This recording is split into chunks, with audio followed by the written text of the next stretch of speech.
Donald Trump has been found guilty on count 1. Donald D. Trump, the first former president to be convicted in a criminal trial. This is a historic moment. This is a monumentous moment in US politics, a defining one. Donald Trump continuing to shatter the norms of the nation's highest office. Donald Trump found guilty on count 1. Sue me, we are going through the rest of those counts, but already this is absolutely historic. Donald Trump losing this case. The jury finding. The prosecution proved beyond a reasonable doubt that he tried to corrupt the 2016 election by creating a conspiracy and then falsifying business records to cover it up. None of that. Guilty on count 2. Sue me. Guilty on count 3.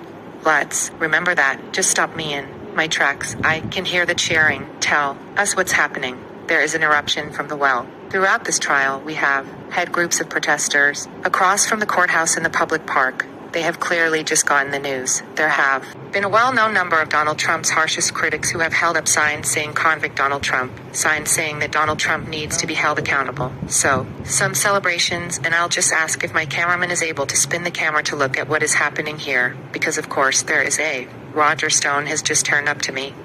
Okay, I don't know if you could see that in the pictures, but Roger Stone, I believe that is him. I apologize if I got that wrong, but many people now just absorbing the news, getting the news. Netta, and let's what we're seeing this. Take us back to the counts. We're seeing now 16 guilty counts. That's more than half. Take us through this. Yes. Let's remember that these counts really run together, because these are in relation to 11 checks, 11 invoices, and 12 business net. I'm just going to interrupt you. I hear that we're getting falsified news. That is all 34 counts. I think we're getting that news from he's guilty on all count. Take us through this. So, there was a little bit of a delay.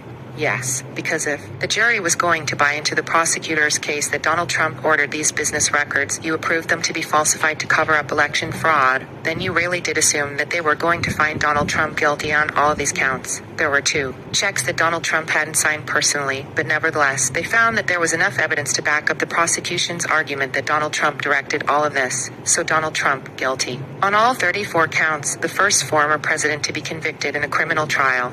Of course, on the ballot. In November, voters will now have to contend with if they are comfortable voting for the Republican presumptive nominee to roll